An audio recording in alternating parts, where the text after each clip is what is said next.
सबको मालूम है, आएंगे चल के आएंगे, पैर पे जाएंगे, क्या गर्दन छोड़ के जाएंगे। ये संजय दिना पाटील है, संजय पाटील पांडू नहीं है क्या बोलूं?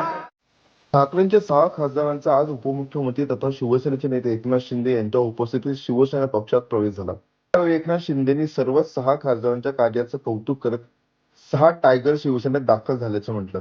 त्यानंतर खासदारांनी माध्यमांशी संवाद न साधताच ते बाहेर पडले। मात्र खासदार संजय दिना पाटील यांनी एका वृत्तवाहिनीकडे आपली भूमिका मांडली।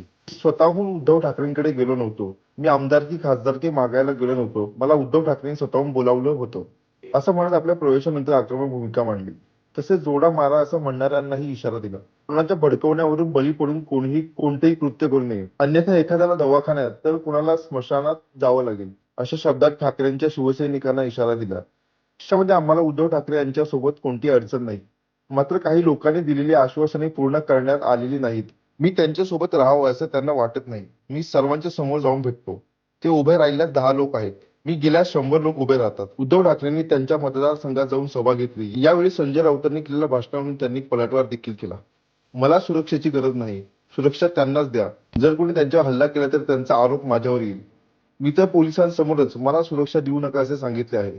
पोलिसांच्या उपस्थितीत कोणीही मला मारू शकत नाही। सुरक्षा नसेल तर त्यांना मी योग्य ते उत्तर देऊ शकेन असं संजय पाटील यांनी म्हटलंय। तसेच आक्रमक झालेल्या शिवसैनिकांना आवाहन करत ते म्हणाले की माझे त्यांच्याशी वैयक्तिक वैर नाही, पण कोणाच्या भडकाव्याला बळी पडून कोणीही कुठलेही कृत्य करू नये, अन्यथा कुणाला रुग्णालयात जावे लागू शकतं तर कुणाला स्मशानभूमीत अशा शब्दात शिवसैनिकांना इशारा देखील देण्यात आला। मेरे पास आएंगे, मेरे नाद में लगेंगे तो कोई भी सीधा नहीं जाएगा, ये या तो हॉस्पिटल जाएगा या तो स्मशान जाएगा।